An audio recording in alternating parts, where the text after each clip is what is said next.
Salut à toi et bienvenue dans cette vidéo où on va parler d'un concept qui est super important quand tu es sportif et qui va peut-être te parler, c'est l'état de flow. Le flow, c'est un concept qui a été découvert par un psychologue qui s'appelle Csikszentmihalyi. Et donc c'est un concept qui met en avant cet état où tu as l'impression d'être 100% focus dans une activité. C'est quelque chose que beaucoup de sportifs expérimentent dans une compétition ou dans un enjeu à haute importance. Et en fait, tu te retrouves comme dans un état second.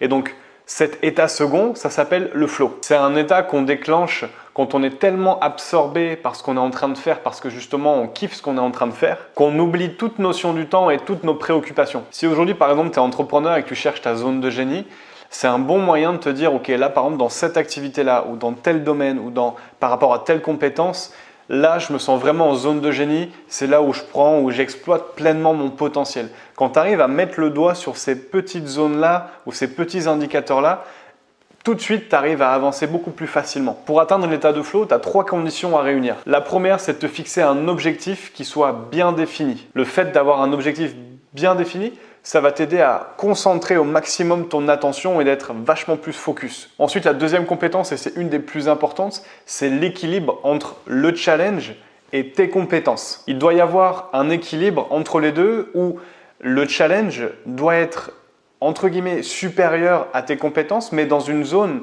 qui est atteignable. C'est-à-dire qu'il y a vraiment un dépassement de soi entre guillemets qui est à l'honneur ici.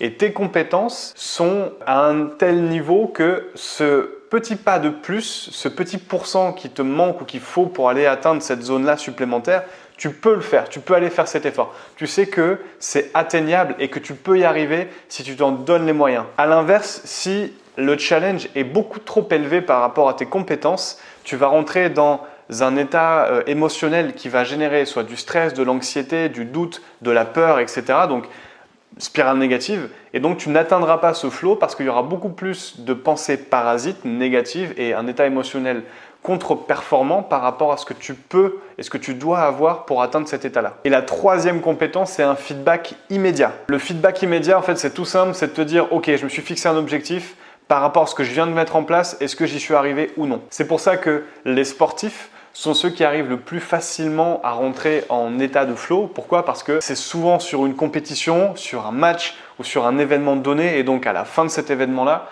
tu sais en fait si oui ou non tu as réussi ou tu as perdu. Au final, les activités de loisirs, c'est les activités qui vont t'aider à générer le plus facilement possible un état de flow. Les activités passives, comme par exemple rester dans la télé, c'est des activités dans lesquelles tu n'atteindras pas et tu ne peux pas atteindre l'état de flow. Pour le déclencher, au final, il faut qu'il y ait un minimum d'effort qui soit mis en jeu pour justement aller chercher cet état de flow. Cet état-là de flow, il a vraiment un énorme avantage, c'est qu'en fait, ça te fait oublier les tracas, ça te permet de lâcher prise beaucoup plus facilement, de libérer de la dopamine dans ton cerveau et donc d'être beaucoup plus productif et positif du coup dans ce que tu es en train de faire. Par rapport à la performance également, il y a un autre avantage, c'est que l'état de flow, ça te permet d'aller chercher un niveau de performance qu'en temps normal, tu n'arrives pas à déclencher. Ça va stimuler ta créativité, développer ton estime de toi et diminuer ton stress. J'ai essayé de mettre des mots sur un concept qui au final n'est pas souvent conscientisé par la plupart des personnes. Ça m'intéresse de savoir si tu as déjà expérimenté cet état de flow. Si oui, marque-le moi dans les commentaires. Si tu as apprécié la vidéo, pouce en l'air pour le soutien et je te dis à très bientôt pour une nouvelle vidéo conseil.